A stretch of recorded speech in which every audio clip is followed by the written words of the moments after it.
Howardian two-wheel adventures. Whoa!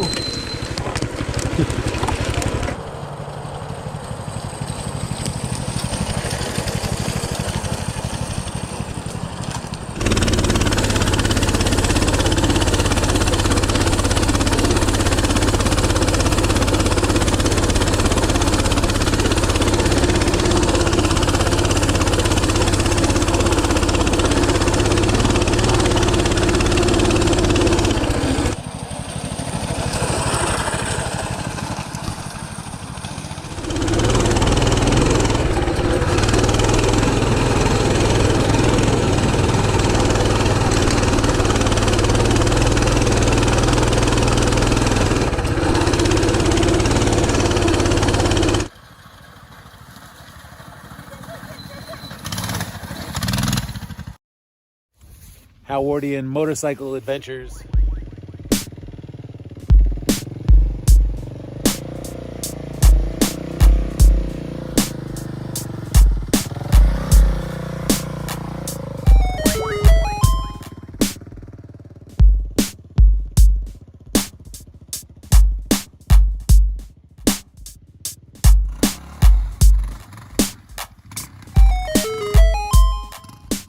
XR 650L, 700 miles. What's your first impressions? What do you like and dislike?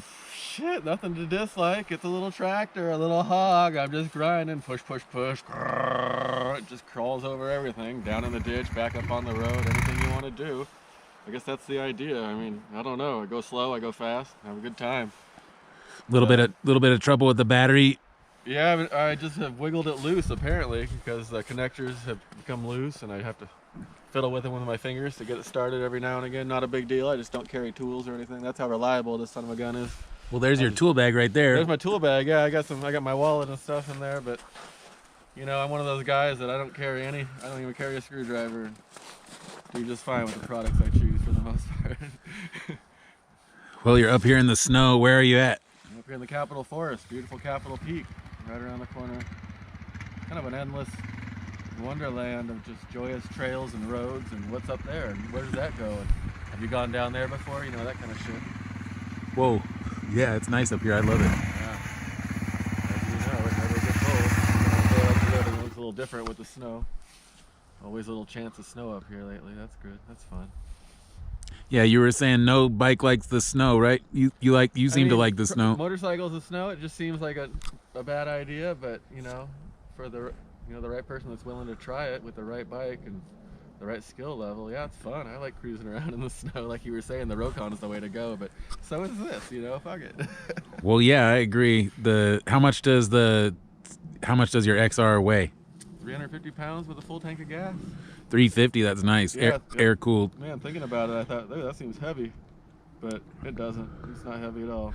And have you done any upgrades? Do you plan to do any upgrades? Nothing. I don't. You know, I thought when I was waiting for it for the 6-7 months, whatever it took to get here, I was going to take off the smog stuff. Oh, probably put a pipe on it. Yoshimura probably just stick with the Japanese team. Yeah, I pretty much keep my stuff stocked. I heard that taking off that smog kit and rejetting and a new pipe, that might be all I need to do. So keep it simple. Keep it stock. Keep it stock, keep it simple. Nice. Any last thoughts for your first impressions interview, the XR 650L?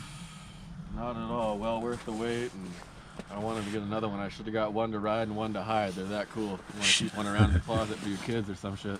Should have done it sooner. I heard you say too. Should have done it sooner. Yeah, holy smokes. So keep one in your closet for your kids, yeah. And should have done it sooner. Store one away. Don't sell it. Why would you sell it? Just stick it out in the yard or something. Nice.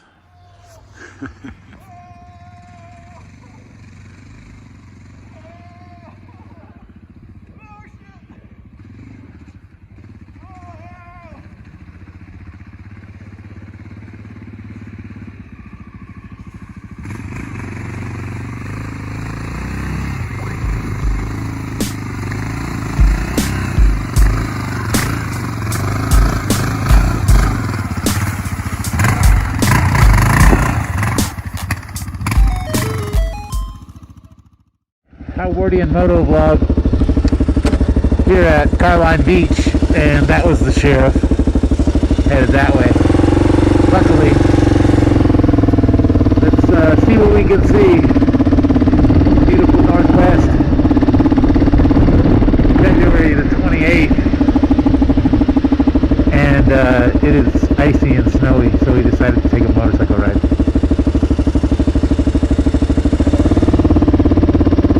One lane on the bridge at a time. It is warmer by the ocean, that's for sure. That feels nice. Snow on the mountains. Snowstorms all about. You can see the dark clouds. Snowy. XR. Saw the sheriff. Thought he was gonna come your way. Ready? You ready?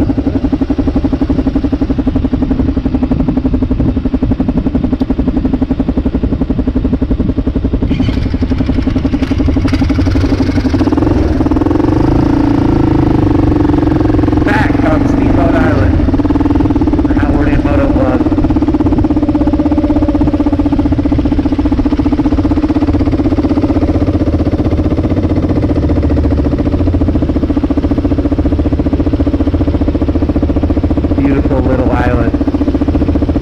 Shown it to you before on the KLR XR 650 tiny house situation.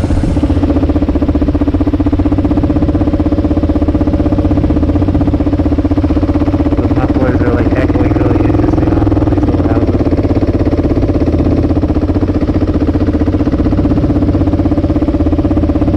Did not know a group of seagulls is called a squabble. Learned something new. Gotta read children's books apparently. Got the moving van hanging out. Probably like a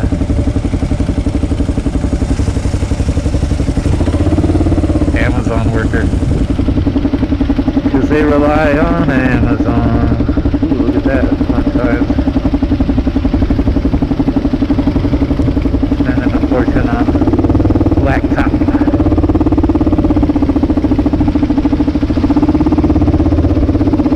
I bet somebody out here's got a KLR in the garage. Is it you?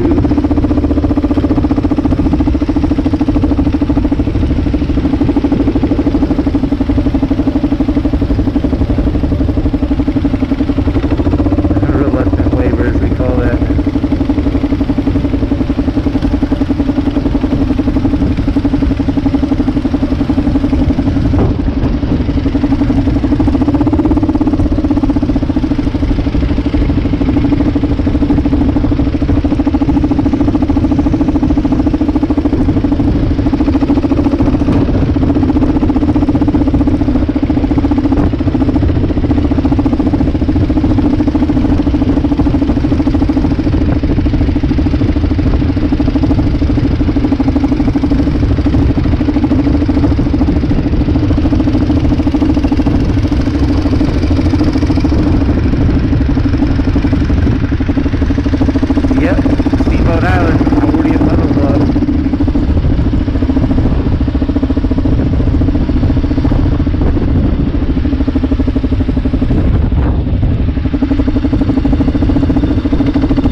Oh, you rolled over something? Yeah, 666. That's cool. 666.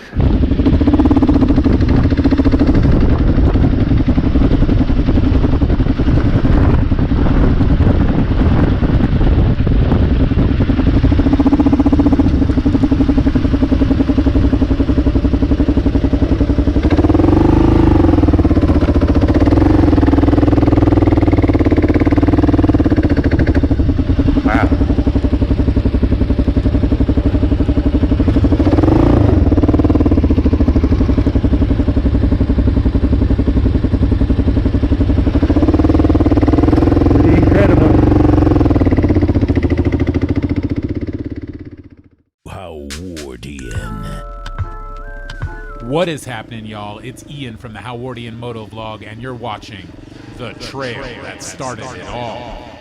That's right, we're on the big 2008 KLR 650 with a brand new graphics kit and a brand new exhaust super trap muffler for that low-end grunt. We're taking it off-road today for a little shakedown, see if we really do get a little bit more power in first and second gear. This is the trail that started it all for me. It certainly is an amazing place to ride in Thurston County. We're so blessed to have these types of parks, so let's jump into it and see what we can see on the Howardian Moto-Vlog. Trail that started it all. Where I took my Gen 1 KLR a long time ago. And now, Howardian Moto-Vlog is back. And for a very specific reason.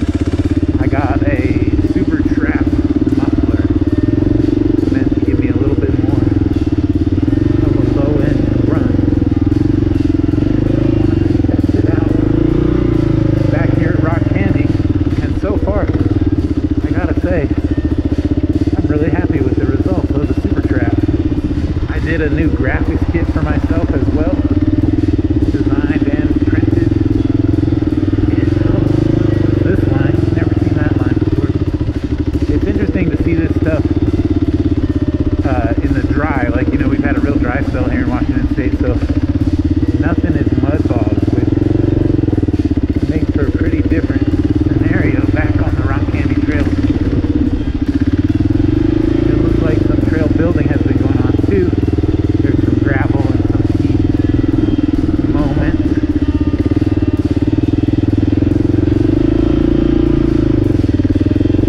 Don't exactly have off-road tires on here. I have like a very much a 70-30 street bias. But just like that, come to the top of Rock Candy. Trail that started it all. Howardian Moto-Vlog. Thanks for watching. Inspired by the folks who reached out to me. You know who you are. Shout out. Keeping it groovy here in Washington State. You know, Thurston County. KLR 650 ADV. Heavy bike going down the hill with the new gravel.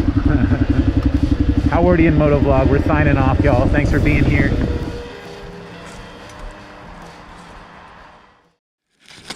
We go all day off the free breakfast in the Holiday Inn Express there at the Southwest End. Belgian waffles, bacon for days, hot sauce, all the juices and coffees. Let's go.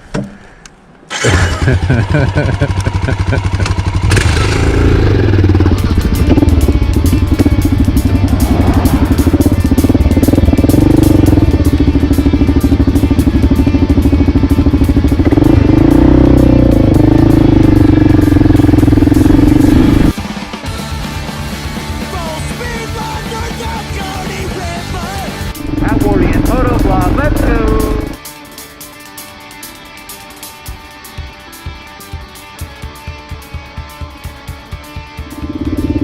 My favorite road, Old Highway 99.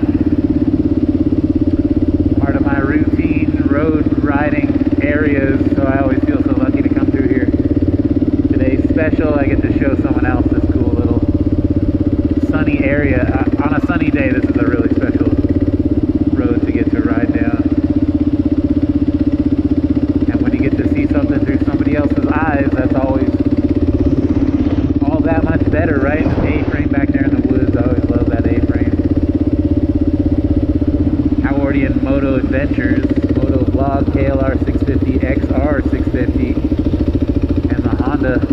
tight turns. Crazy spot that this is a road in a city. Had some tree fall here when we had the big windstorms. Everybody had, look at that. Whoa. Okay.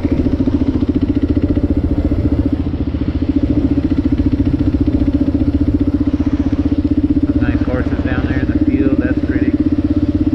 Yeah, there's some llama up here, alpaca, whatever it is. You know, some people have really just, they found their little slice of paradise and they fight to keep it. I know firsthand they fight to keep their slice of paradise. It's beautiful. Just empties back out onto the main road, but I love that little section. It's worth a slow down. What's the face that you make?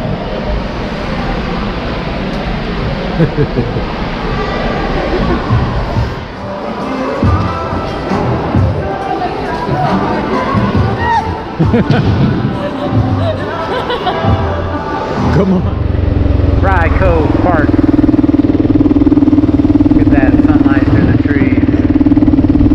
Thurston County never ceases to amaze me. Such a pretty place. And Fry Cove is like one of those extra dope jams that we got. It's like a state park, county park. I think it's a county park that's on the water. Look at that though. Pretty. Yeah, I love the parks that we have here in Thurston County. It's real asset to living here is to enjoy the outdoors and enjoy the parks. You know, they're an asset to us. Enjoying ourselves, you know, dual sport riders, you always need a destination, and what better destination than that? Hey now.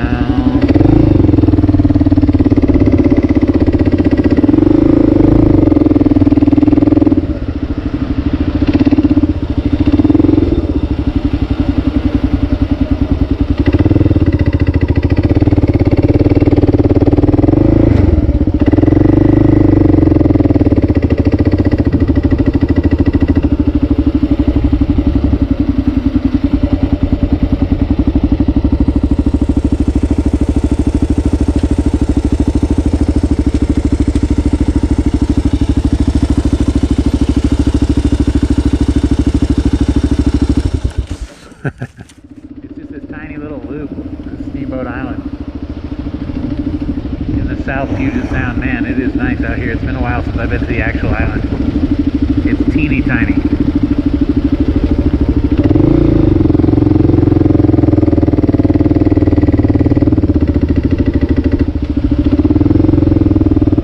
Yeah, he grew up to the left over there. But we'll go around the loop. You'll see how small this little island is. It's a cool community though. People are really blessed to live here. They all probably know each other's business, but sometimes that can be a blessing. Sometimes that can be a curse. Slow down. There's kids playing. Yeah, you know, probably started as a fishing community and turned into a year-round residence. A lot of cabins converted into homes out there on the point. That's beautiful. Just little camping spots that probably families have. That might be better than trying to keep a house out here. But yeah, it is gorgeous, huh? You got the little lots across the street that are like parking and garages, and then most people on the waterfront. Really a beautiful place in Washington State. These people are blessed to get to live on Steamboat Island. That's what we want to do, is make a journal. That's what I want to do, is make a journal. Fella in his garage there working. I want to make a journal of just going to all the places in Washington State, small towns, and just be able to remember them. That's where my buddy grew up, right there. Car backing up. See, gotta have some island living, island mentality. But yeah, we're gonna see that view of Rainier on the way out. I'm excited about that. Yeah, you gotta basically wait on that bridge. Who knows what the load bearing weight of that bridge is. And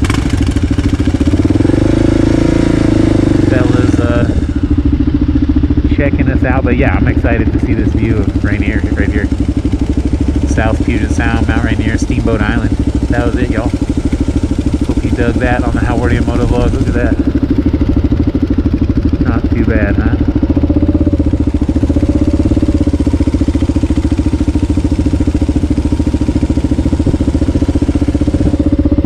With a little marina, mountain. Could really ask for a better place to ride a motorcycle. Not I. Some locals just walking on the bridge, enjoying their afternoon. Yep. People waiting on us to come off the bridge. Hey, nice.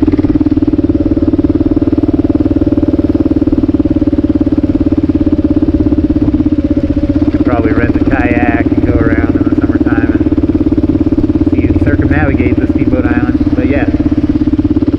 If ever there was a spokesperson for the Bureau of Tourism here in Washington State, it's the Howardian Moto-Vlog, Steamboat Island, y'all. Thanks for watching. XR 650R, KLR 650, LE or something like that, I don't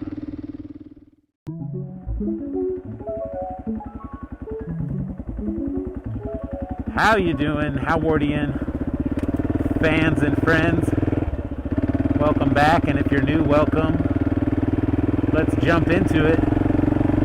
This is a review of the KLX Needlejet kit from Eagle Mike, and so far so good. I'm really into the instructions that Eagle Mike puts out for people. I was really into the community and the videos that were available. I myself followed Eagle Mike's video and did very well to twist it while it was on the bike and access the bottom and the top of the carb. And I can feel the difference in the acceleration just right as we set out from the house, you know, so it's not a joke what they say about trying to get that stuff cracking. It's really nice. It's good.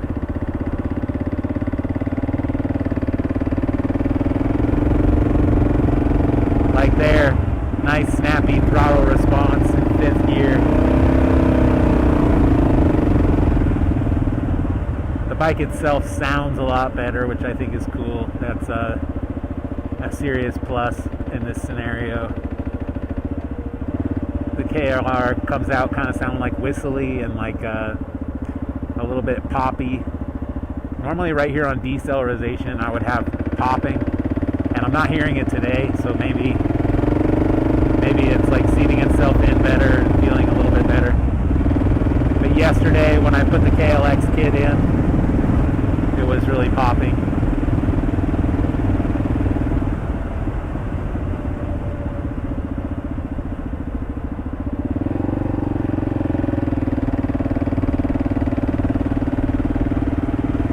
The old lumber mill. It's always a part of the ride. Having fun here in the cold December air. Chit-chatting with y'all. Hopefully this video turns out. We had a lot of trees fall down.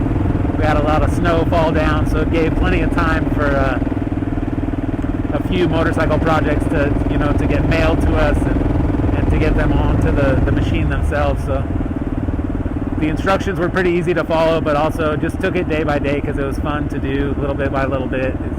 Set a task, accomplish it, savor the task, and then move to the next task the next day instead of trying to bang it out and be tired. There's the male person coming out of the castle. Nod at the local federal employee.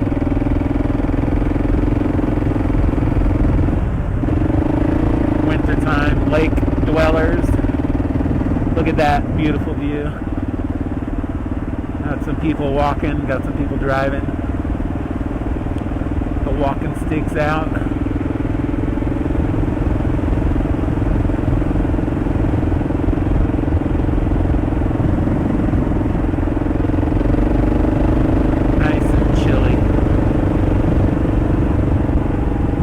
But yeah, you can feel up around 40-50 miles an hour that the jetting is much happier with those recommendations from Eagle Mike, which I know that's not a surprise to anyone in this visit. This video is not groundbreaking internet behaviors. Ooh, that gust of that cold wind. Yeah. This is a cold spot right here typically. For some reason it's probably blasted into the lake is to our left and the forest is to our right. It's visibly colder right here, and you can see that too with the snowfall. We helped a guy, FedEx guy. We helped the FedEx guy out of the ditch right here. It was me and a UPS employee. It was interesting. So the UPS employee and me at like 7:30 in the morning helping this like FedEx employee get out of the ditch when it was all snowy right here. So this part is typically a lot icier and colder. You can feel it on my cheeks. Ooh, with the open face helmet. Hopefully the recording comes out at all. There's a tractor, a little bit of sunshine. That's nice right there. That's why we go on the rides in the winter time. Try and get your little bit of Northwest riding in. It's not always easy, and I'm not some hardcore rider that is always trying to show themselves as tougher than the next, but I do have this beautiful upgrade to my KLR, and it's fun to make a video in my journal about that. This is the Howardian Moto-Vlog, and we were trying to make YouTube journaling a thing that we can easily look back on.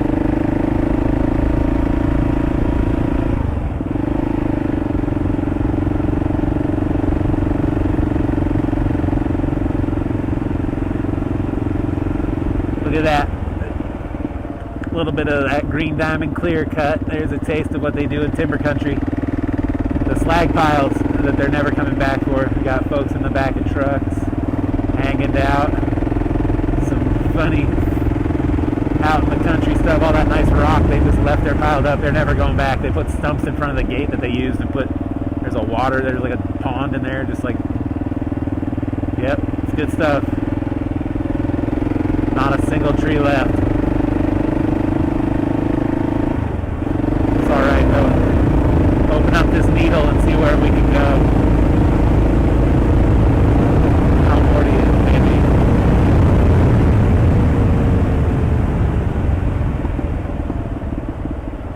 See, there's that little bit of popping on D-cell. Little bit, not a lot, not popping, more like flagging or like just running rich. I don't know what you call it. It's a brrr, not necessarily a bang. So before it was a bang because the aftermarket muffler was just, I suppose, and I don't know, but I suppose it was compressing too much air in the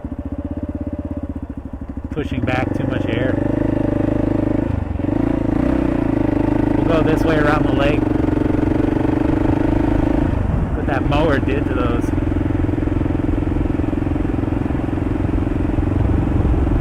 KLR 650 needle jet upgrade, KLX needle jet upgrade from Eagle Mike.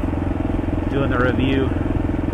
Still just bing bong and chitter chatter about it. Look at that nice mailbox. I like the yellow and green.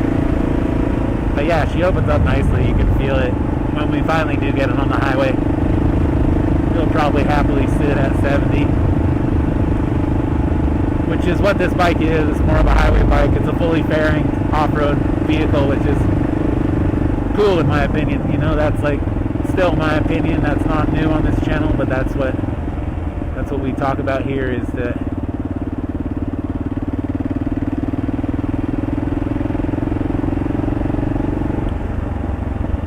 the dual sport is a beautiful way to go hiking and go out. Gosh, what a cool piece of heavy machinery.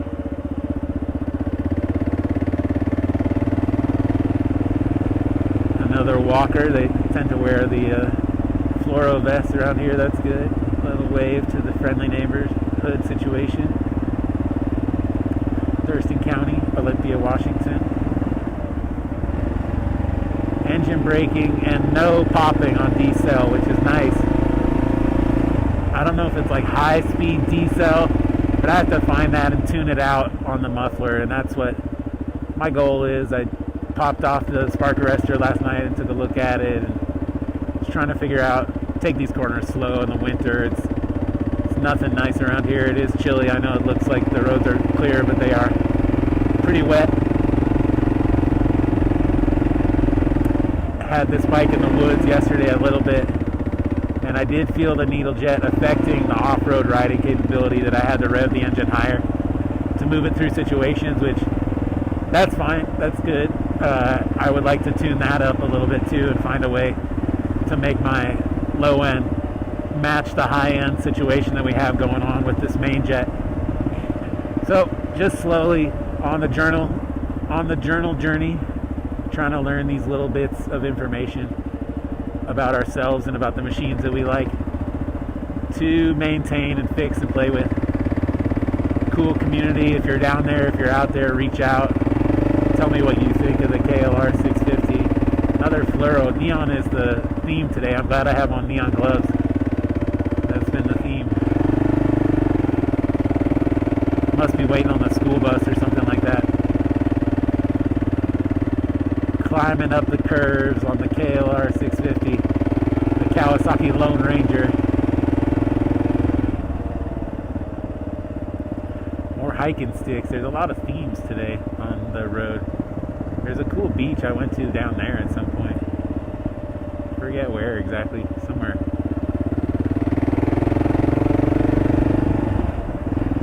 Needle jet kit though, wonderful, you know, money well spent. Whatever it was, $120 total all in or something from a machinist that's doing really good stuff for a community of people that are all trying to fix the KLR 650, which is super cool because it's a tractor made by a company that makes tractors and boats. So it's a fun tractor to me. It's outside the realm of motorcycles that are cool, but it comes with a lot of fixes, and one of them is the KLX needle jet upgrade.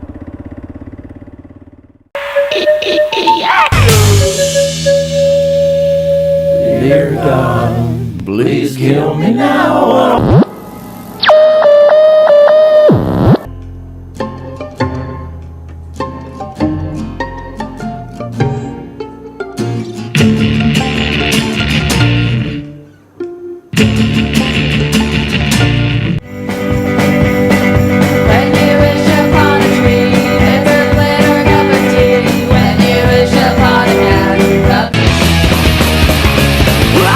For this final selection, one that suits me. What is happening, y'all? Don't really want to take the 500-pound bike on the trails today.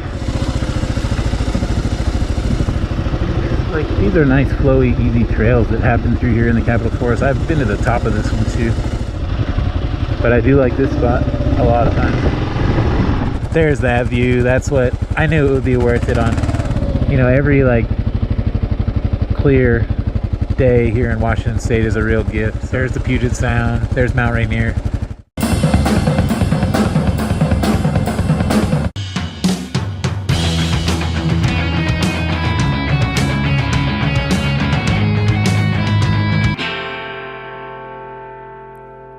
There's nothing like being across the world that brings out guilt in me.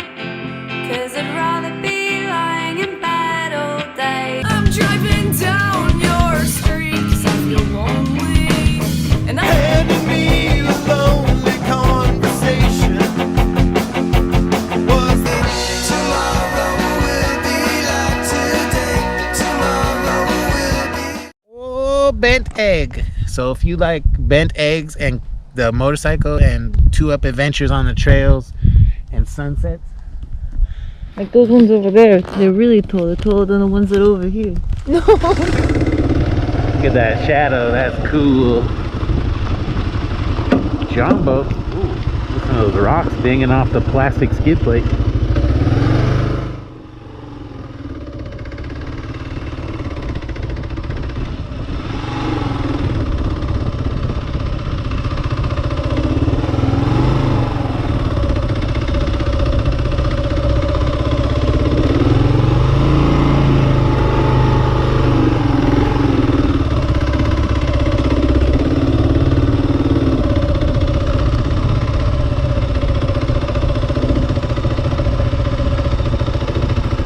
Two up on the trails.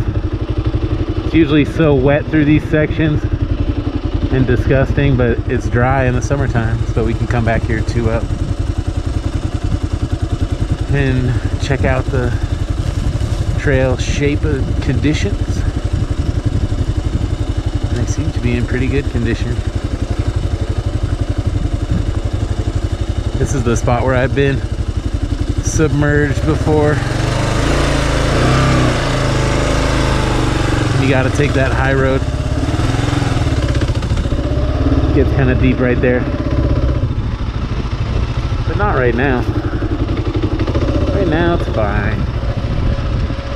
Just chugging down some bumps. Yeah, riding trails 2 up. It's a different proposal altogether. And yeah, you'll see alternatives to a lot of these routes because of how wet it would get. You know, typically right here is probably super sloppy. But right now there's just nice berms cut in. Yeah, see how rutted this is?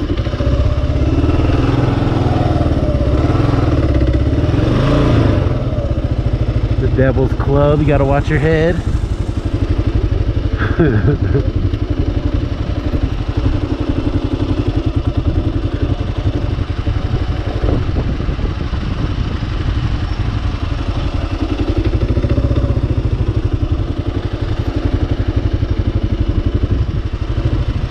Yeah, 2 up on the trails. I wanted to do this. Super fun. I think that's the end of the trail up there. Nice little rut. Stick the foot out. Just point your attention. Some nice rocks coming through here. Oh yeah. Oh yeah. Oh yeah. 2 up trail riding. Baby head rocks. But there we are at the end of the trail. Just gotta make it out in one piece. Yeah, we're good. It's a good time.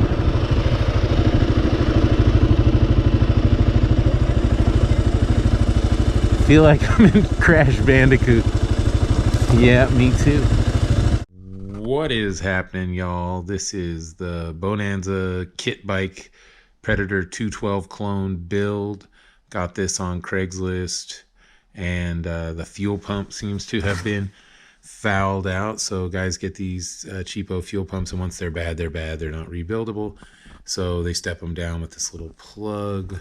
Took out the plug. Speaking of plugs, the spark plug was foul ball. And there we go. I don't know if you can see that, but it was pretty gross. I wiped some of it off with my finger. Got the bike covered in peanut butter. Getting some of the gross stickers off there. Trying to clean it up and make it look nice. We have to replace the main gasket. You can see it there. It was blown out. We have to replace the fuel pump. But otherwise, cleaned out the entire carb, cleaned out the jet.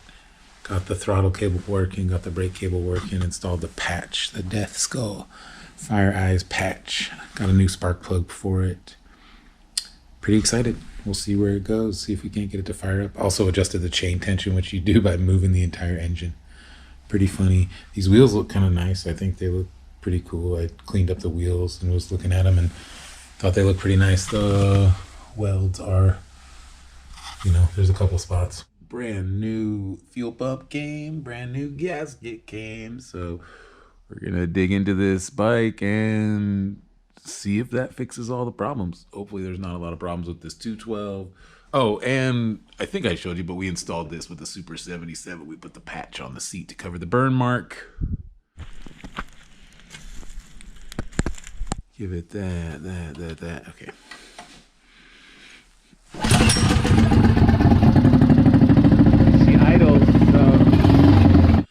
And clean the main jet again, and we're gonna put this back together. You saw yesterday it ripped on, but it seemed like the idle jet was all clogged up, was my diagnosis. I messed a lot with the clutch cable, and we're trying to dial it in to get it to idle nice and low before we take it out for our first ride.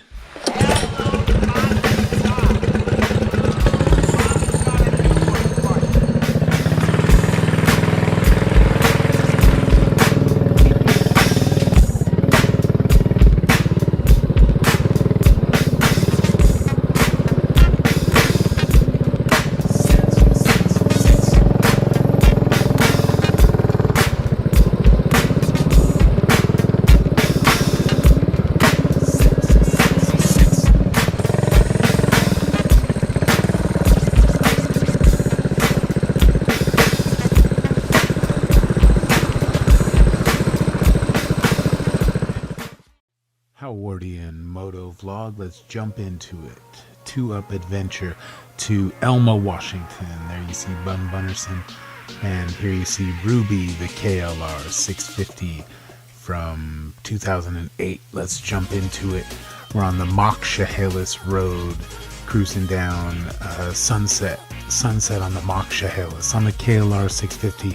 It's a 2-up ride, just an adventure, like a sunset deal, where we went and got, I didn't get, I had water, designated driver vibes, but we got a Bloody Mary that had like a grilled cheese sandwich and a chicken strip, and what else was on there? A bunch of stuff like on top of a Bloody Mary sandwich, like sandwiches on top of a Bloody Mary drink. It was crazy. A reason to go on an adventure, but look at these beautiful trees on the Mokshahelis. It's a gorgeous road. It goes from the town of McCleary all the way to the town of Elma, Washington. So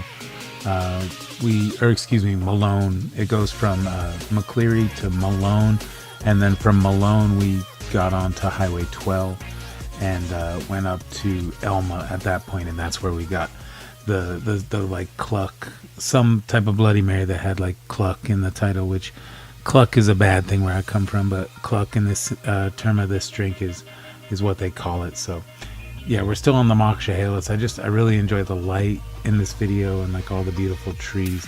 Up to the left is the Capitol Forest, like the I guess it's the westernmost edge of the Capitol Forest. So we're just trying to circumnavigate it, get to understand the roads better, and that's why we're here today, just trying to make the Howardian Moto Vlog one more day at a time, headed from McCleary down to Malone. And Malone is just really like a stop sign and a couple of roads. I think they have a quick stop market and like a burned out minivan right in the middle of the town, so that was interesting. But you'll see some cool old Washington architecture. It's not as populated in this part of the state, like up onto the peninsula, but it certainly is interesting. There's a lot of beautiful coniferous trees. That's what I was enjoying the most out of this ride, was all the conifers are just looking gorgeous in the late summer light. This was like close to 8 p.m. and we get late light here. Our sunsets are at like 8:30, 8:45, and this is a good example of what that light could look like from the back of your motorcycle on a 2-up ride down the Mokshahelis Road in Washington State. The light just beaming off of us. It felt great. It was really, really fun to do this, and I thought it was a good video to share. It's been a while since doing like a voiceover video, but I thought I would try one and see where it went with a long-term voiceover video. We're only at 3 minutes here and we got a ways to go down this road, so I hope you enjoy the sound of my voice and the idea of just kind of talking about whatever you're talking about. So this ride was fun. Like I said, a 2-up adventure, a reason to get on the motorcycle and just roll down the road together with the one that you love. And that was a way for us to go and have a date night and eat a little bit of food and keep it moving down the road. You know, it gets a little chilly late at night on the motorcycle, and that's part of the fun, is that you're out there in the elements. You get to enjoy this part of the ride, but you also get to suffer that last part of the ride, and that feels good. You might hear my voice a little hoarse. That's like that cold weather just whipping into my helmet, and all I had with me was the tinted goggles, so I couldn't really wear those into the dark, which makes for a funny ride home with lots of bugs whipping into my teeth and eyeballs. But this late summer light, like I said, totally worth it to capture it on the Howardian Moto Vlog. It's 2022 and it's August. Things are getting weird everywhere, so why not capture this light on the Mokshahelis and just say one more day how much we love motorcycling. And you see some of the just tall trees along this roadway. It's worth the travel if anybody has the time. I mean, I'd like to put together small towns in Washington State. I'd like to travel to all the small towns I could throughout this region at least, and just kind of piece together exactly what they might look like. You know, go there at least twice so that you know, oh, to the left is X and to the right is, you know, Z. There's always a post office or some type of general store where you can buy a soda pop or whatnot. So just bring a few bucks in your pocket and gives you a reason to stop, get some water and some, you know, peanuts or Cracker Jacks. I don't care if I never come back type of vibe, and just catch that late afternoon light, do your thing and look at the conifers, enjoy the smooth highways. Look, we really experienced like 1 or 2 cars on this entire road.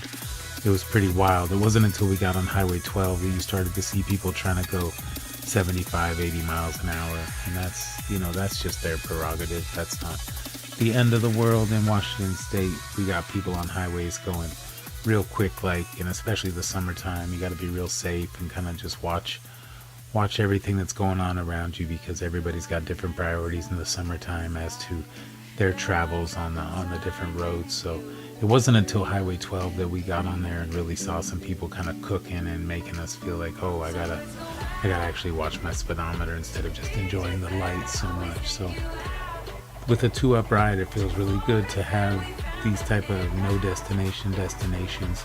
And if you look there's the Capitol Forest again, that other side of the Capitol Forest that I wanted to see, and some old Washington State architecture. And I really love those big porches, and then whoever that is just really cared for their yard and cared for the setup of what was going on in their property. So you can tell that throughout some of these houses that these people have been living here for, yeah, that's like maybe the 2 trucks that we saw on that entire road. They were leaving some type of work situation. So, but like I said, you'll see a lot of houses that are set up for the long term. These were, shrubs and bushes that were planted long ago to divide the Moksha from their home and their property, and they've now grown in a way that makes it very pleasurable to ride down. The air was like cool, it feels good, it's got that kind of heavy, it's like an oxygen rich air. It feels really, really nice. Somehow it feels like it was just minted for you that day or something. Kind of ride through these cold pockets as you hit these corners, and you think like, ooh, really makes you happy to have an open face helmet. It makes you feel like you're living the motorcycle. You're jumping into the whole experience, like whole, head first, whole hog, however you say it. So on the KLR 650, there you see the Capitol Forest again, and that's kind of that back section. I know there's a way to get in there, and I'll figure it out. I just want to see. We passed the power lines that I know come over to the Rock Candy experience, and just trying to piece those things together, getting from those power lines all the way to our neck of the woods and back would be an interesting proposition. I don't know how you would do that on like a 125 with the baffles all taped up, and no lights or anything. Basically you'd be crossing boundaries you weren't supposed to, so you'd have to be real safe to do that someday. But who knows what the infrastructure will be like in this country in the coming decades. And I'd like to piece those things together. If those natural trails exist, I'd like to know where they go and how to get to the ocean, and how the floodplains get from the ocean to our area, which is not that far from the ocean. We exist, I think, a little over 100 miles from the ocean, and that floodplain and that tsunami could well swallow up some populations that live out on that coastal region of Washington State. So some of these routes become very important at that time. I don't think it's not something to really think too much on, but it's also good to understand how these roads work and what these thoroughfares look like should you be forced to understand them better. And now you see us kind of starting to come into more population. You see some houses. This is the outskirts of Malone, Washington, and it's cars, different people with their various states of projects going on, and still just conifer trees, with 40, 50, 60 foot conifer trees everywhere. People with their old trucks piled up, and various scrapyard kits going on. But there's a lot of trailers and things in front yards, but we just jump right into Malone, and we pretty much blow through it. There was a point in Malone when I couldn't see anything in front of me. We were headed just due west into the sunset, and like a cowboy John Wayne style, we were driving into the sunset, diving just head first into the sun. So that was fun. That's something that I'll remember. When you're 2 up, that's the 3rd car that I counted on this whole Moksha Hills road. So just a heads up for motorcyclists, like you should take your time to do the mock Chehalis. And that's what I'm talking about. Couldn't really see a darn thing, and when you're two up and you're literally blind and you're going 50 miles an hour, you start to recognize your responsibility for the safety of the pillion. And that was it's good to have that Bell MX, what I have, MX9 or something like that.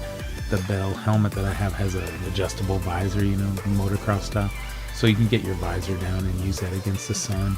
And that's really such a tool against these situations. Your helmet becomes a real tool to you as you tour and ride on a motorcycle.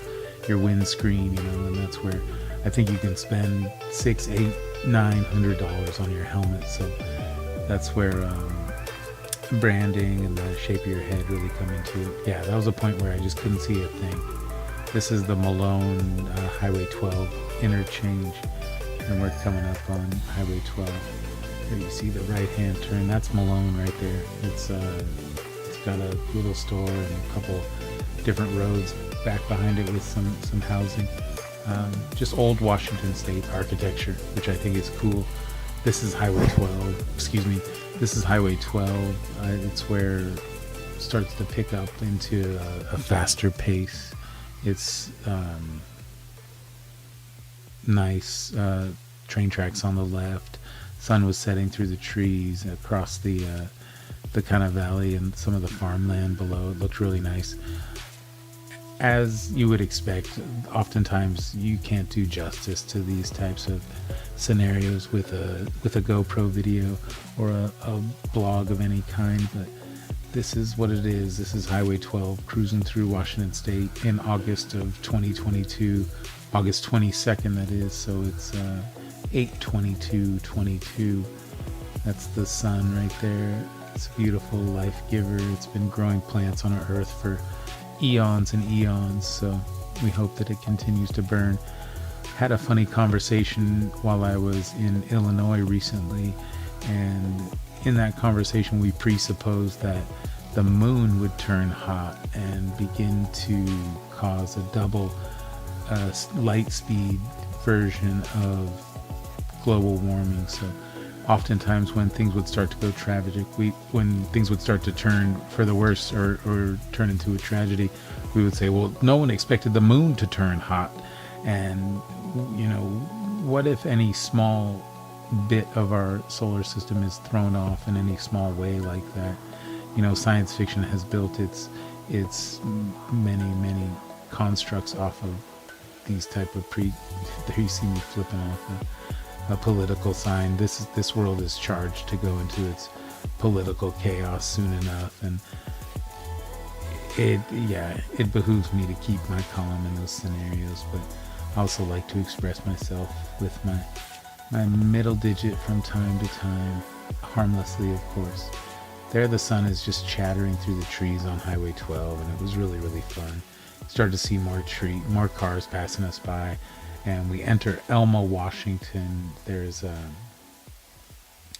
not a whole lot going on in all these towns. Elma has a little bit more going on than Malone. Has a couple bars and a post office and a hospital and some restaurants, a Subway, and I think what else? A Starbucks. It has some things going on. It has more than one gas station, like a Wendy's or something. But Elma, Washington is just in this little square of just a day to go catch the sun, but also be moving and riding. So pretty soon here you start to see the outskirts of Elma, Washington up here. I guess we're still out right in the middle of, in between Malone and Elma. So on this ride we were going from McCleary over to Malone, and then from Malone to Elma, and then back to McCleary area. So really just enjoying the KLR 650. It's been a great bike. We put at least 1,000 miles on it thus far, and it's getting, you know, an average of 50 miles a gallon, which is just really something that during a summer when fuel costs are up, it feels good to use the KLR more often than not, for me to go to town and back and getting 50 miles per gallon versus my truck, which still gets a solid 24 city or something like that. But fun to go on these days, these relaxing 2-up adventures with fun and not worry too much about the gas tank. And when it runs out, you know, you've gone 275 or whatever miles on one tank, and that becomes worthwhile. So yeah, here you start to see, I think, the outskirts of Elma. We pass under a bridge, but it's a way I'd never really come into Elma before on Highway 12, and it was nice. It was cool to see the sun setting as we entered Elma. Here's some businesses on the right, and just a side of town I hadn't really seen. As far as a small town, there's not many sides you don't see, but this was one way that I didn't have a full understanding of how to get to, and now I have a more complete understanding, having ridden all the way. Here we passing under the bridge, and you see some of their infrastructure. There's the the Starbucks I talked about, or something, a Wendy's or a Arco. I don't know what any of this stuff is. There's a restaurant. There's a hospital right in front of us where helicopters take off, which is pretty cool. We saw a sign for a political guy called Rick Hole, and that's an interesting name to grow up with, Rick Hole. So not sure of his politics, but he's getting some free advertising on the Howardian Moto-Vlog today. If he's able to make it to minute 16, Rick. There you go. There's, like I said, I thought that was the bar that had the Bloody Mary with the chicken finger and the grilled cheese on it, but it was not. And the bacon, that's what else was on there.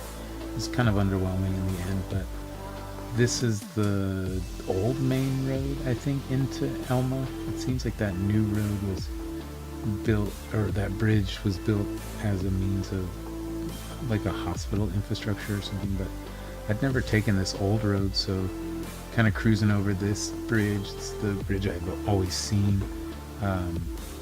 There's some pretty architecture right there. There's somebody chilling on the bridge, just hanging out. And there's that sun again, just like punching through. There was that bridge chiller, somebody just having a drink, kind of watching the sunset, enjoying themselves in the summer sunshine of Elma, Washington. And then there was a lady pushing her lawnmower, I think, right here. Yeah, there she was. And yeah, just starting to come to the end of our ride. We're going through downtown Elma and seeing some of the buildings there. There's, I believe, a post office up here on the left, and a mural of some horsemen, and yeah, just kind of enjoying this small town Washington State on the Howardian Moto-Vlog. There's the mural I was talking about, and the post office.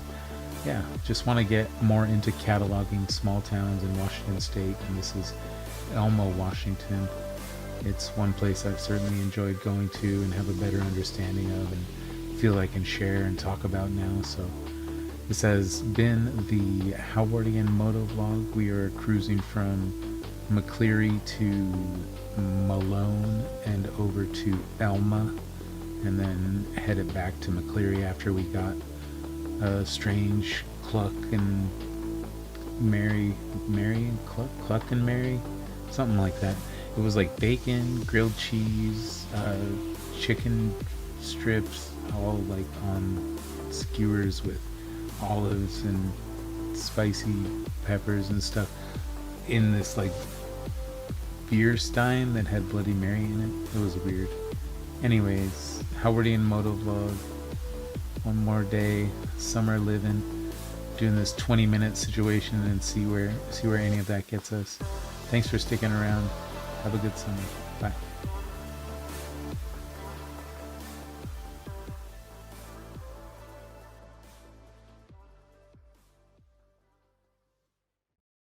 Howardian.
saw a lot of wacky waveable inflatable guys before.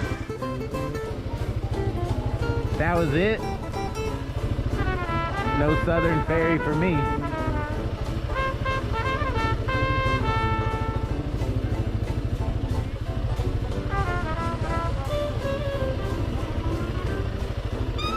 No.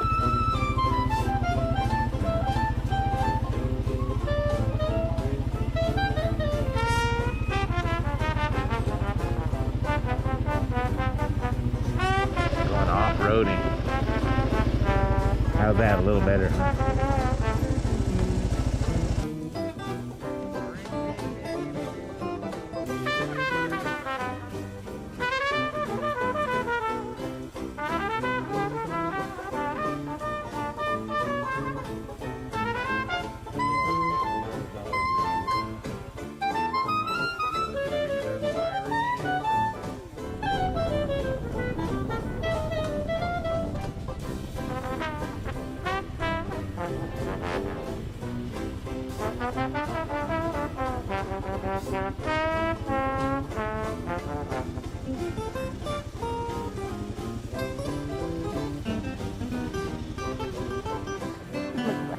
Oh, is that a person that's a mermaid out there? See them? Flapping their tail in the water? Look, see? See, she just laid up and put her tail way up. She's doing it again. See the tail flapping? The red light flashing boat is passing right now. See it? Yeah. There's a mermaid. That's incredible.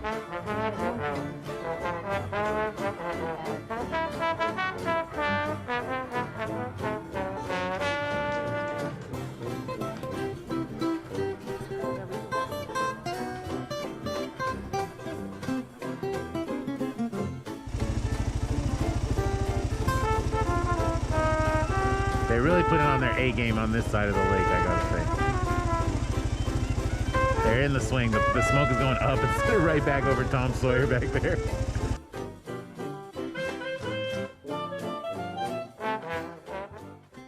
You know, he's doing some dangerous stuff. He's under 100 miles an hour, but he's doing dangerous stuff. And take a look. He's on a KLR 650 from like 2004.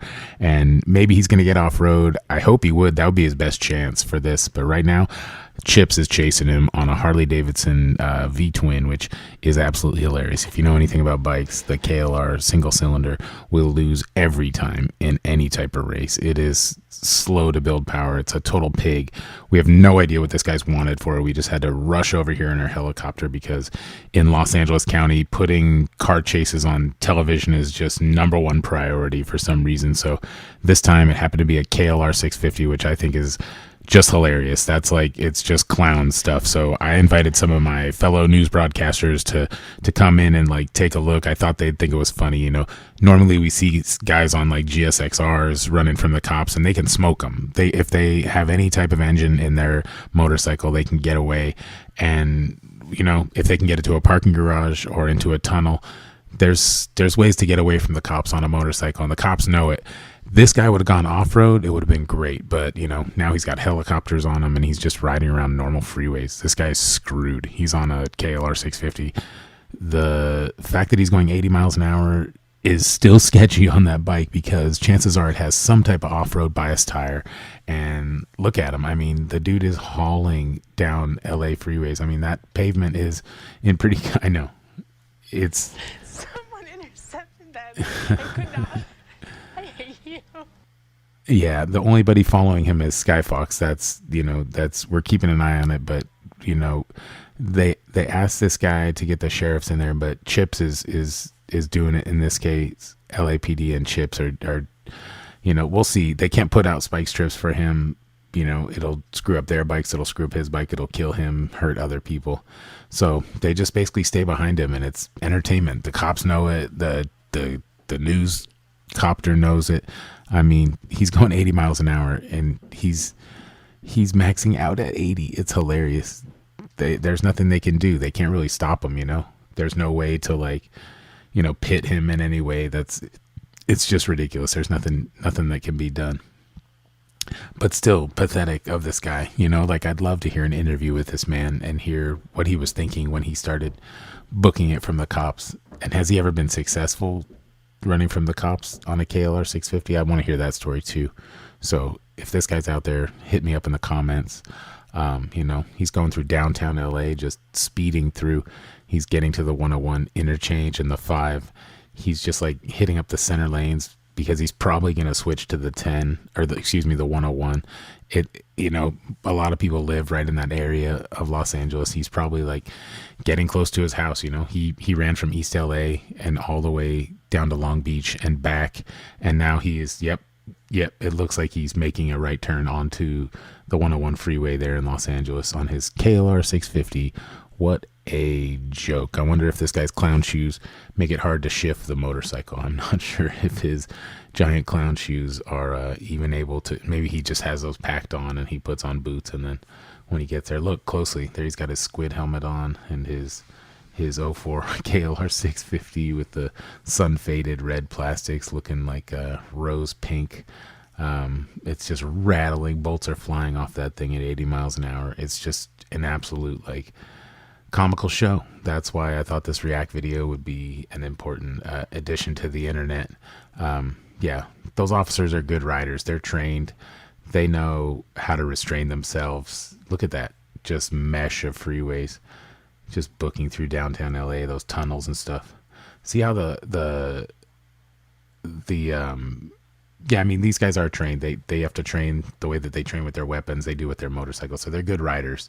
But you see that mesh of freeways I was saying there. It's like a good way for that guy to lose them would be to hit any type of tunnel under there. That's a Grand Theft Auto trick. So now he's on surface streets. He's probably going like 50. You see the KLR does not corner well at all. Neither does the Harley. So these guys are just pigs chasing each other around the neighborhood. Pig chasing pig on a, yeah. But you can see he's just like basically familiar with that area, knows how to cut, and it looks like it's probably his neighborhood. If you see, he's slowing way down, sticking the foot out, and yeah. So he's going down an alleyway. It's not even an alleyway. And that's his house. That's where he parks the KLR. He's like used to pulling in right there. That was his everyday. Dude looks like a pizza dude or something, but that's where he parks. You know, his abuela's, or you know, his mom or his whoever he lives with, his sister, his wife is right there.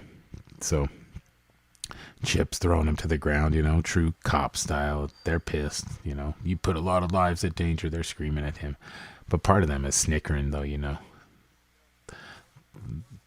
They've been working out. Yeah, they've been working out, these law enforcement guys. Look at them throwing stuff around. They're just like completely like juiced on adrenaline and like workouts from the gym this morning. So these guys are so psyched. They're on TV. They know it. They're super happy. It's like it's a tradition in LA. We got them. That's they're throwing up their sports signs. So, you know, cops are a gang, but this time they caught the KLR 650 and it's pathetic. You know, this guy, his clown shoes were not, you see there, he has black boots on. So this guy's like a motorcycle rider, but like that's the motorcycle you rode. I mean, and you're getting into chases. You got to like, okay, well, I guess he's going to learn if he meets any dudes in jail that have run from cops on bikes and he tells them the model he was running on. It's going to be a funny moment for that gentleman. But yeah, look at him getting pulled up and like, got the long greasy hair, got all the biker stuff, but except got the KLR 650. So I don't understand. He should have gone off-road. Like if you could have gotten into the LA River or like done a wicked jump like GTA, you could have gotten that 9 inches of suspension over areas that none of their cars had 9 inches of travel. I didn't see a single thing with LAPD having 9 inches of travel, but not saying I'd be successful. I'm just saying if he had gone off-road, that would have been great. Yeah, it was an excellent one. I know. So that's it. That was the KLR 650 chase. And hope you enjoyed it, but this dude should have gone off-road. That's my whole thing. There he goes, getting carted away. And he's like, yo, I left you the motorcycle. And she's like, no thanks. And actually, he was actually my Uber Eats dude. Can you check the motorcycle? I want to see if my pizza is in there. Yeah, so that's it. that's the tail of the KLR 650 React video. Oh yeah. There's his brother or something. At least the motorcycle's there.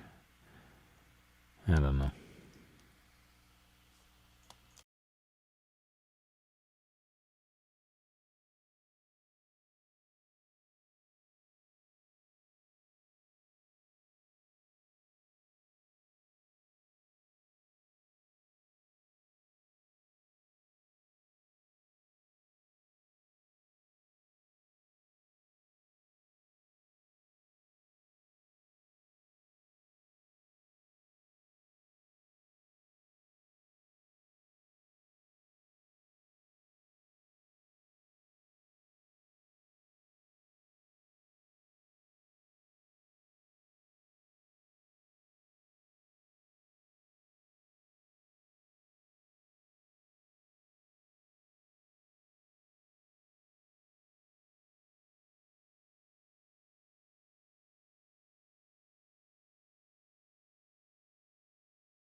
When people see me coming, they all move aside.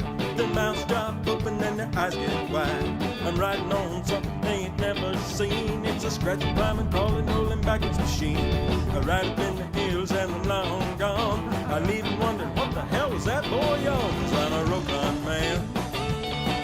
I'm a Rokon man. I'm a Rokon man. I'm a Rokon man. I leave them behind with their faces in their hands, 'cause I'm a Rokon man. Let's ride.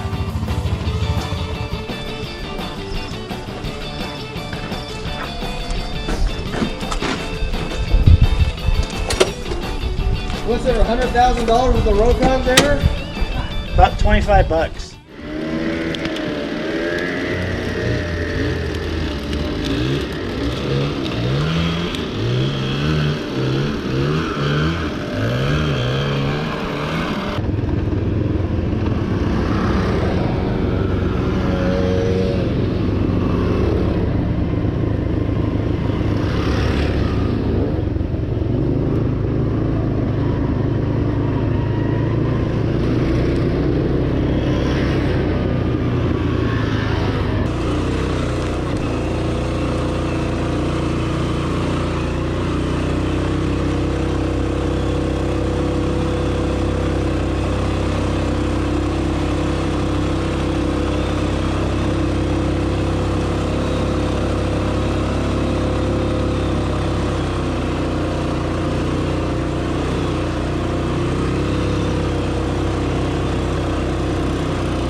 Yeah, don't look steep on the video. No. Have you watched these guys climb before?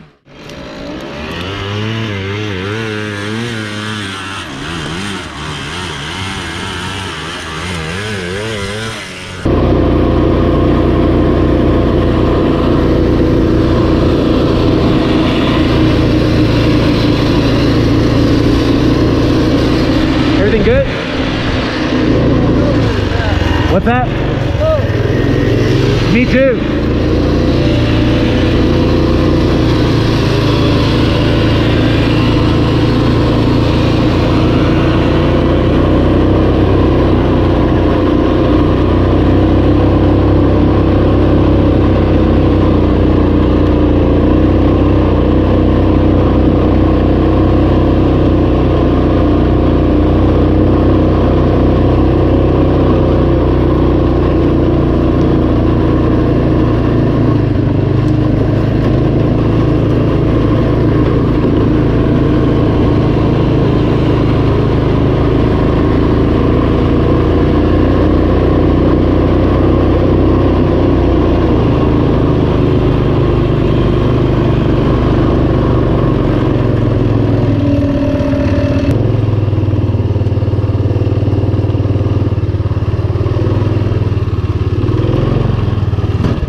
You alright? Let's get her up.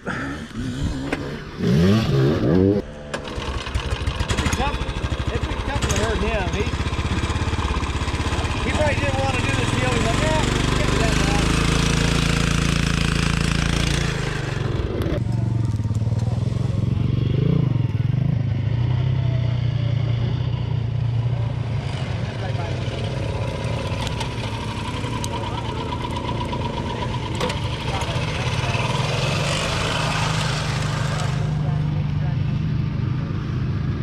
I haven't been there since it was just a wet back. Yeah.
for it. Moto-Vlog, mini bikes, KLRs, rainy days in the city with subways. Lift your hat like they do on the subway. Take the KLR around the lake, take the bridge over the river, head to the plate shop.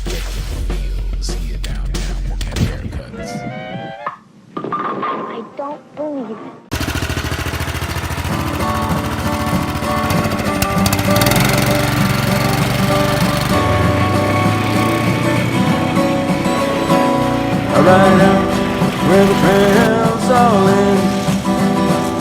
And I know I'll get there and back again. Oh, my little car, my little car, my little car, my best friend.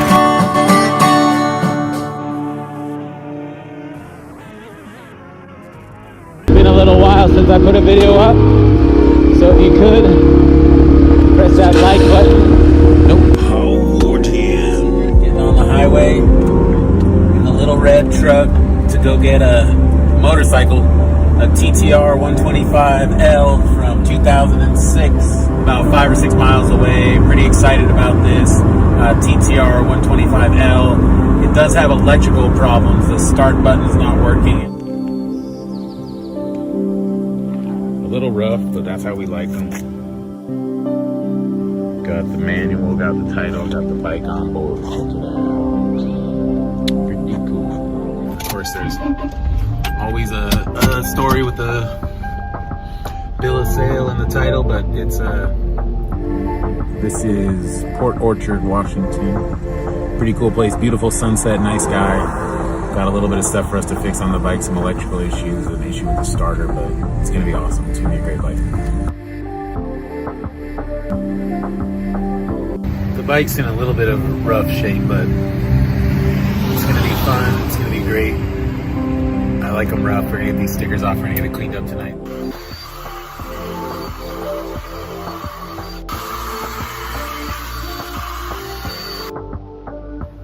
Howardian Moto-Vlog, the saga of the TTR.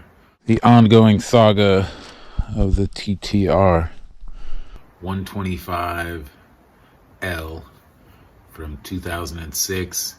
Cool little bike picked up on the Facebook Marketplace again. Yamaha, it's gonna be Danielle's dirt bike. It's a 125 4-stroke, something a little bit more mellow, calm. A great off-road bike, but it's looking a lot more clean. Worked on it the last few nights. Discovery is done on cleanup. Okay, so we got somewhere with the TTR. These are the switches. This is the one that the guy replaced on the OEM. Got some brass, some copper, maybe some aluminum. 4, 5. So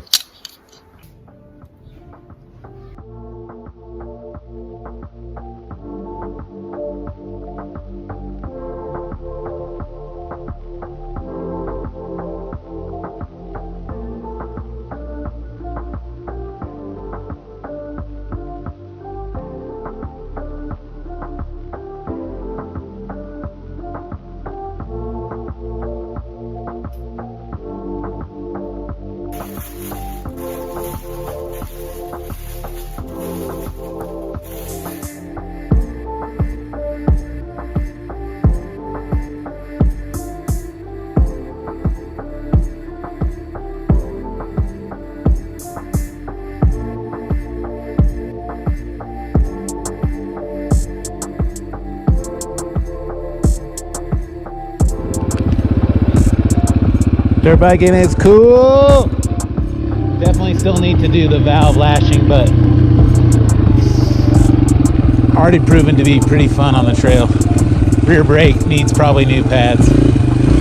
Out of adjust again. What was that?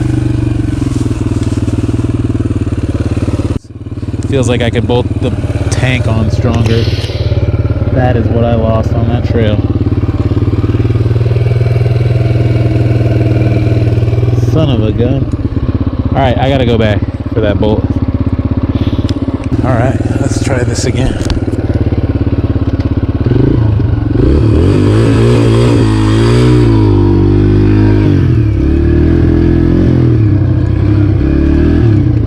Yeah, there we go. A little bit more rear brake now.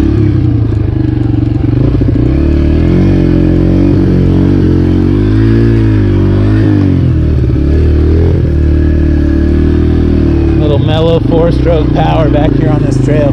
Yeah, I was really into this trail when I first found it. It goes back to this meadow. It's gorgeous. Little mellow meadow. Anyways, little mellow 125. Dancing around under you, super light. but super fun. Still need some stuff, but happier than it was. Got a new switch for it. Hey now, coming on down. Yeah, anyway, there's this little meadow right there. Yeah, there it is. Really beautiful meadow with like gorgeous lichen and wildflower. I was in it the other day. Pretty fun. Best part of dirt biking, if I'm being honest, is when you stop and check out the view and hang out. Yeah.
These woods right here, I can't resist them. The other side of that Yamaha trail, I've been like slowly exploring all of them. Obviously, riding solo dirt bikes, not always the wisest, but definitely the funnest. The deep dark woods.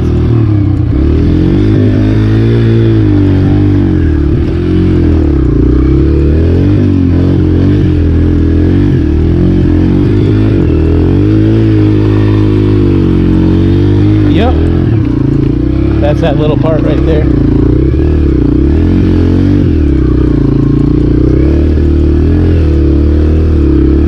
Man, that's fun. Man, that's fun. Good time had by all. The TTR and the rider.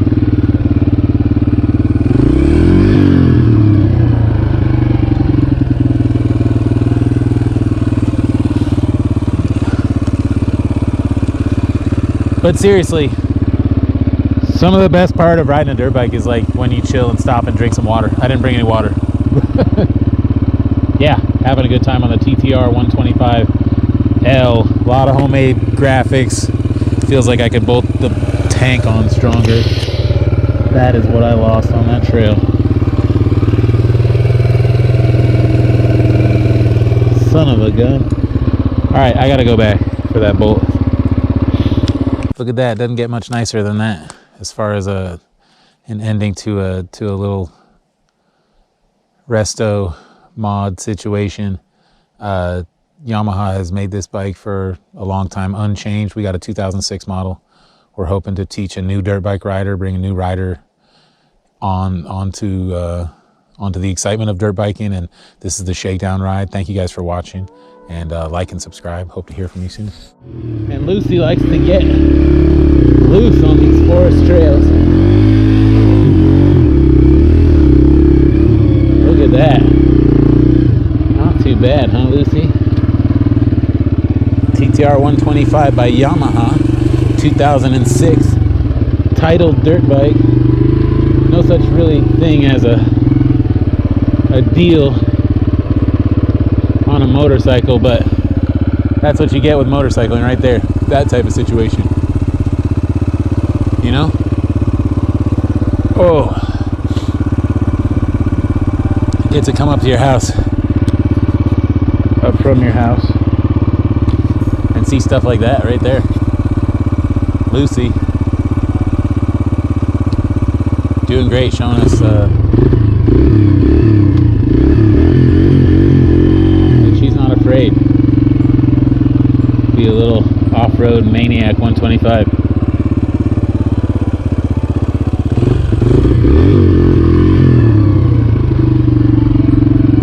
Going down the horse trail here on the rock face.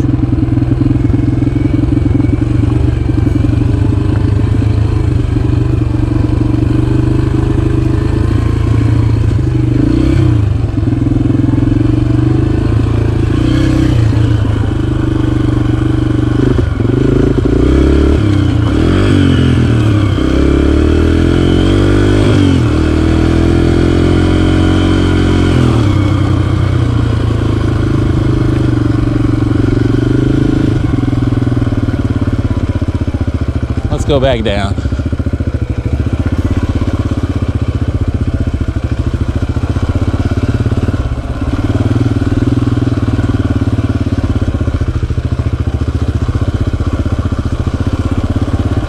That's where you can see Lucy dancing a little bit under us.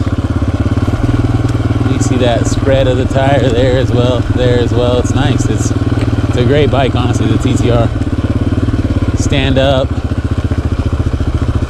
Get your right positioning. I mean, I'm literally still learning how to ride a dirt bike, and I'm many years into this.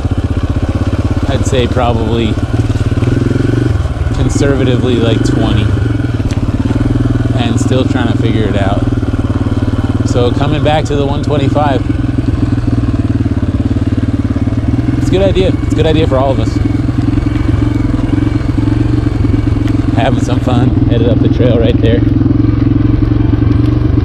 Good to see your own line headed back down. This is where, you know, I dropped it into neutral and did not carry momentum up this hill properly, but still got up it. Headed in the groove right there, I think is where I stalled out, but that's all right. Finding neutral on Lucy, getting to know the gears. That's the thing with the 125, is you're gonna have to be shifting all the time to know to be in the proper, especially for an adult, to be in the power, you know, not necessarily a power band on a 4-stroke, but little Lucy definitely has a place where she wants to be and a place where she's gonna sputter and die pretty fast. Look at how nice that is, the fall.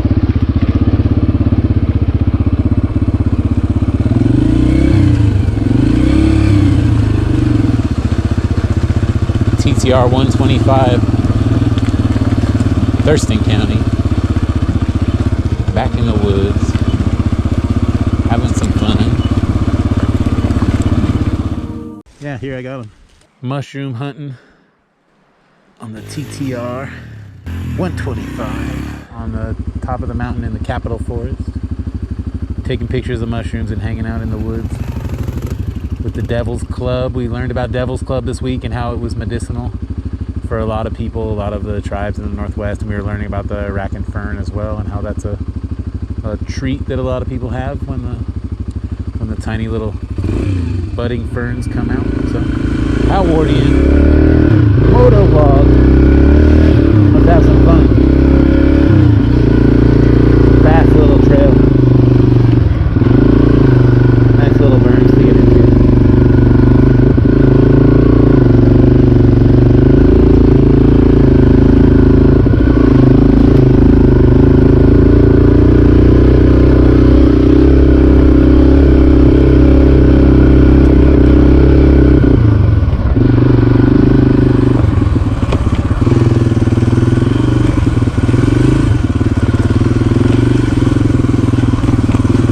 Pretty cool.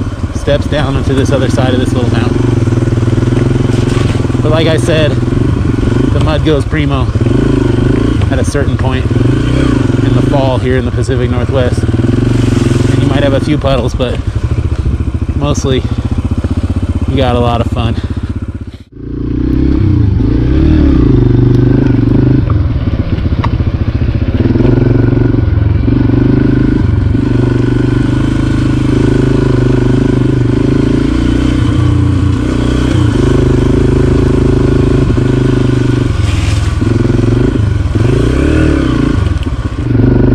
Goes prime in October here in the Capitol Forest. for slipping and sliding around. Ooh, just like that. Feel that corner on your dirt bike. So get yourself a little trail bike. Careful of sticks. They are sometimes the trail's worst enemy. But mostly this type of flowy little trail. Just let the knees soak it up. Have fun. Good times.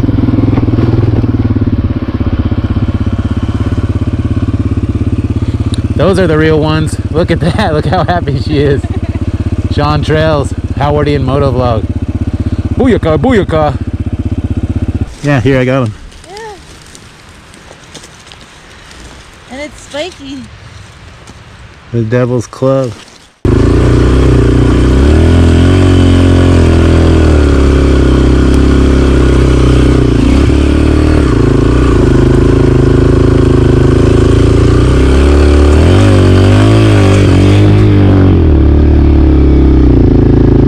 The old TTR makes it to the top. No doubt about it. Every time, every time.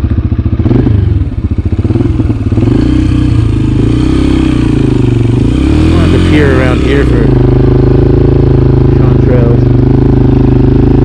But I don't really see any coming out of me.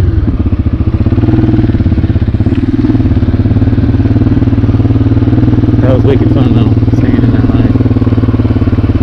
Blazing up that little hill. The step ups and whatnot. This Capital Forest is so fun. If you've never done it, do it. I don't really know anything else. That's one issue with my dirt biking knowledge. It just comes from here and it's all clay and rock. So you get used to riding with a little bit more of a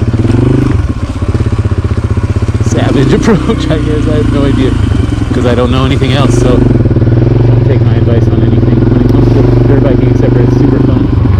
That's what this channel is all about.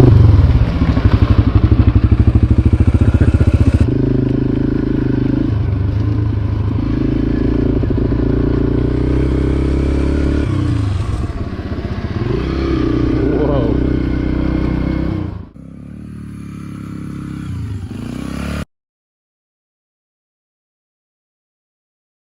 Oh mama,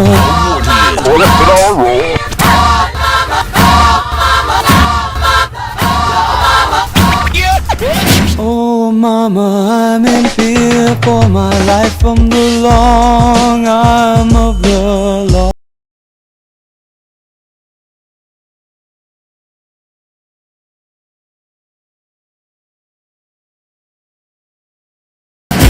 Oh mama, I'm in fear for my life from the long arm of the law.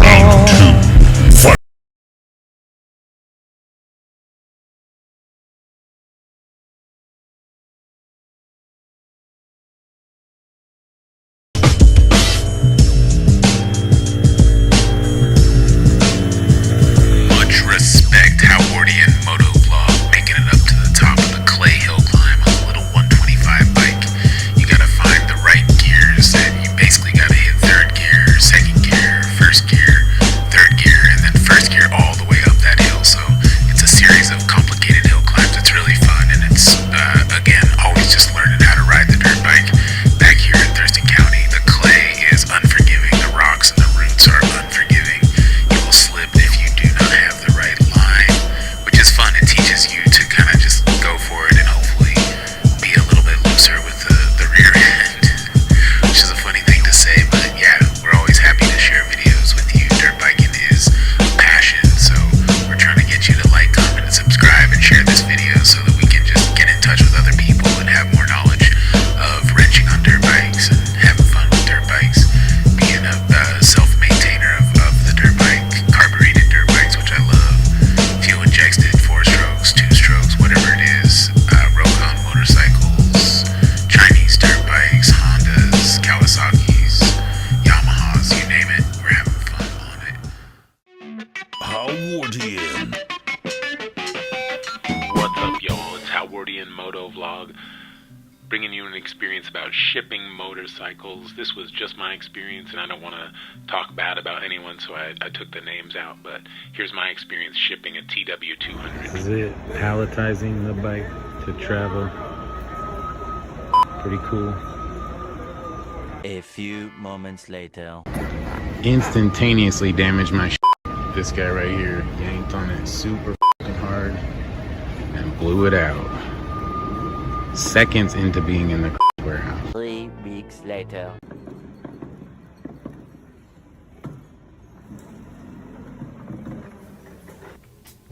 It's a funny story. I tried to sell the motorcycle before leaving my position in the Midwest and wasn't able to successfully do it. There was a couple people, but they were just too slow to spend the money. So that's what the guy sheared off right there. And I got this. So I went ahead and spent the money shipping a motorcycle. I'd never experienced that, so I wanted to try and experience it. It was not cheap, but the value of the motorcycle was great enough, and the resale value was great enough on the TW200 that I was just going to ship it to myself and handle the sale on the West Coast. So that's what I did.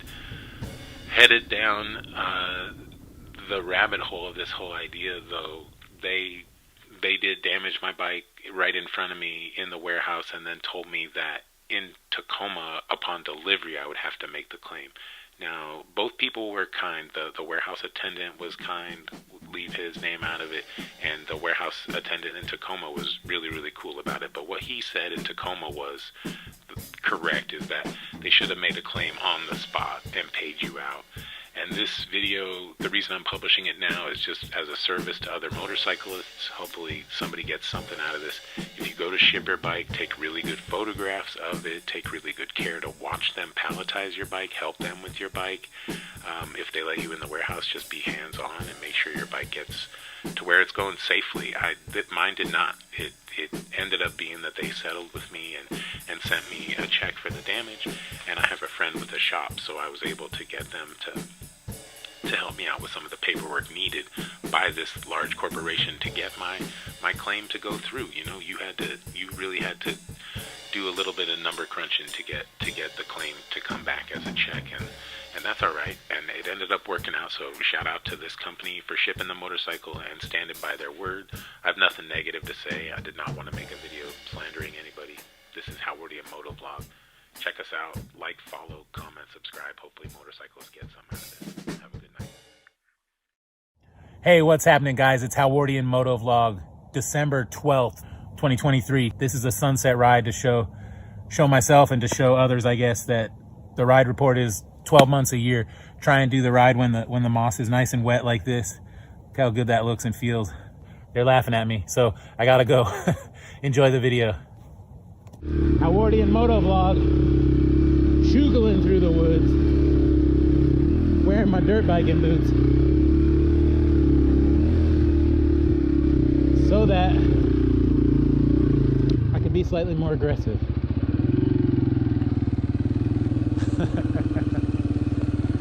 How pretty is it? I wanted to do a winter sunset ride up here.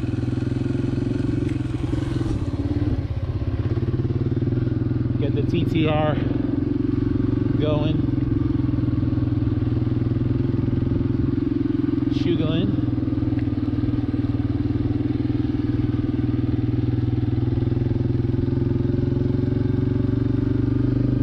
Check that out. Howardian Moto-Vlog. I know you've seen it on here before, but my favorite trail. It's beautiful every season. I like to capture it. Today's reflection as we ride down the foggy Leaf Road is something I learned. That's that not all people want to see you succeed. So you know, with dirt biking, it's a lot of succeed and fail. Dark woods.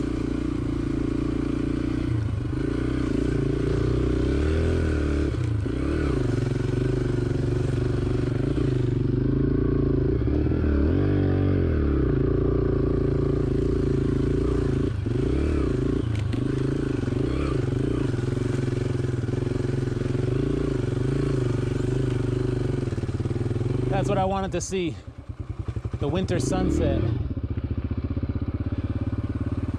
Well, that's why we're out here dirt biking, checking out winter sunsets. And we wanted to do a reflection. Look at that.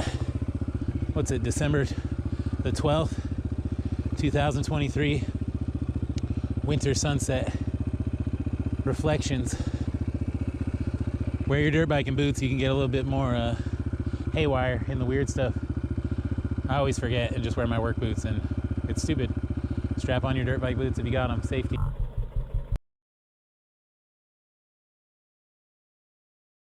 Greetings and salutations, December 20th, the Howardian Moto Dog.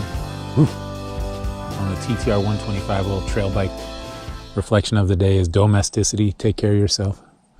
Take care of your teeth. Dental health is mental health. Mental health is mental wealth. I feel the same way. I feel the same way you do. Get out the way of this title. Howardian Moto Adventures. Sugarland back in the woods. If only every December could be this memorable.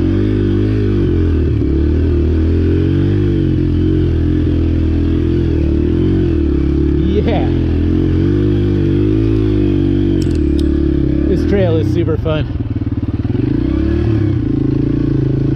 Had to get back here today and try and make a little slippery slidey video, dirty bike, whatever you call it. Shout out to all the urban dirt bikers and motorcyclists, and all the suburban ones and all the rural ones too. Turns out I'm a rural one, and we get these type of views out of our rural motorcycling. I like to roll up to this spot from all different directions and check it out. There's the guy.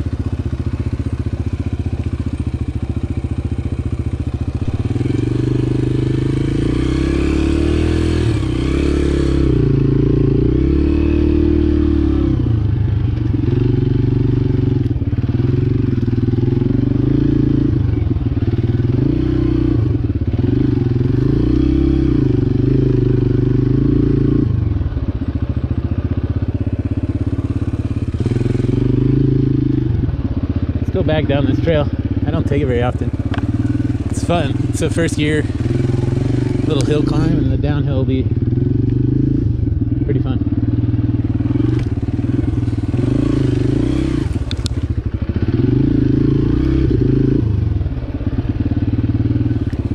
Into the dark woods. Yep, my time to ride is typically around 4 or 5 p.m.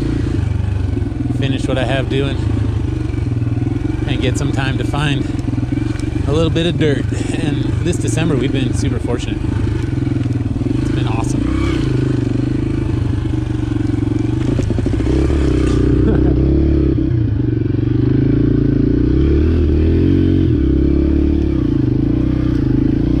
Remember, I lost a bolt on this trail a long time ago. Whoa, there's a rock. Yeah, they hide some interesting treasures, these Oregon grape, this vine stuff that hangs out. They hide stuff from like big old rocks and roots that got your number on them. So run your number. Lucy's number 20. I'm just gonna go a little ways down here and just turn around. But nothing like a relaxing trail ride, and I guess some of these videos are a little bit relaxing to people to just listen to and mosey down the trail themselves. Inspirational speaking to just go ahead and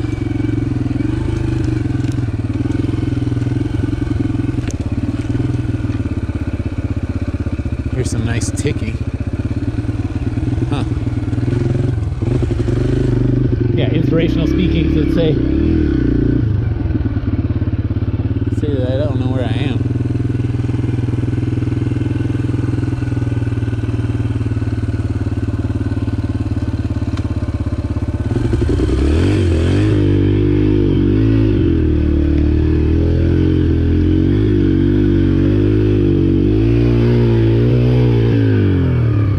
And I guess that's the adventure. When you get in above your head. is what one of the first things I had to learn about off-road dirt biking by myself is that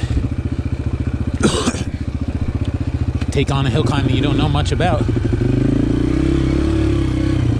and learn the hard way that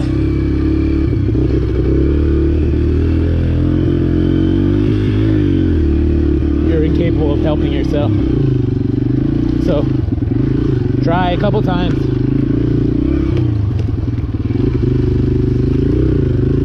Try putting your rear weight, put your weight on the rear wheel, I mean, and then just do a K-turn. Find a better run at it, or tell yourself, hey, this is one of those trails that I gotta remember to come prepared for the consequences, and that could be, you hear that? Shit, that was the peg scraping that big old rock.